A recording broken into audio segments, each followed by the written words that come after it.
The family of the guy accused of wanting to pipe bomb the U.S. Capitol says he left a note saying that he was staying with some friends. But his parents got a knock at the door from the feds.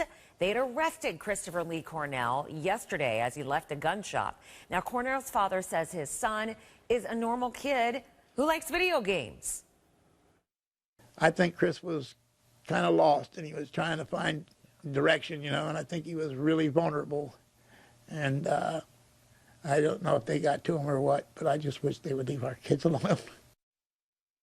Well, the suspect, Christopher Lee Cornell, allegedly told an informant that he had contact with people overseas and had aligned himself with ISIS. CNN's Alexandra Field is live for us now in the Cincinnati area of Ohio with more on the investigation. So are we learning more about this 20-year-old?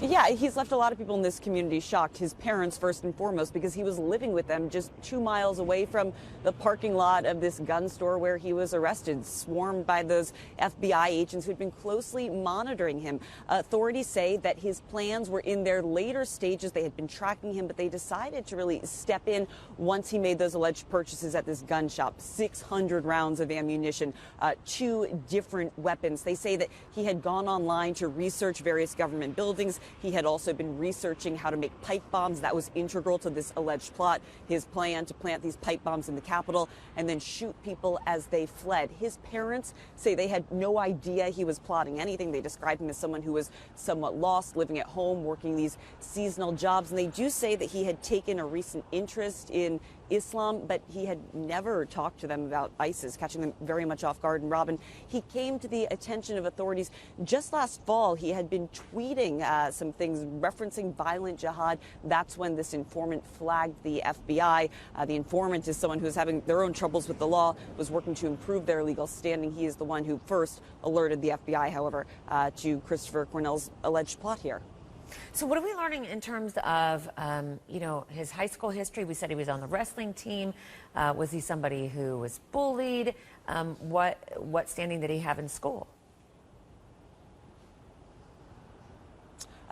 We know just that he was on the wrestling team, that he was still living at home at 20 years old. He had gone to high school, obviously, in the area. We don't know much more about his personality. We did hear from the gun shop owner about his demeanor, that nothing would have sort of raised any concerns during that transaction had it not been for the fact that the FBI had alerted them to the idea that Christopher Cornell might be coming here to purchase these weapons in pursuit of planning this alleged attack. But his parents continue to say that this is a normal kid, if not somewhat lost. They say that his cat was his best friend, and they said that he frankly hadn't even left the house in months, so they aren't sure how any of this could come together. The father saying that he firmly believes that his son did not have the resources or the capability to pull off the type of plot that's described by authorities in the criminal complaint against him. The father goes even further, saying that he believes his son was coerced by the informant that he was speaking to over these past few months.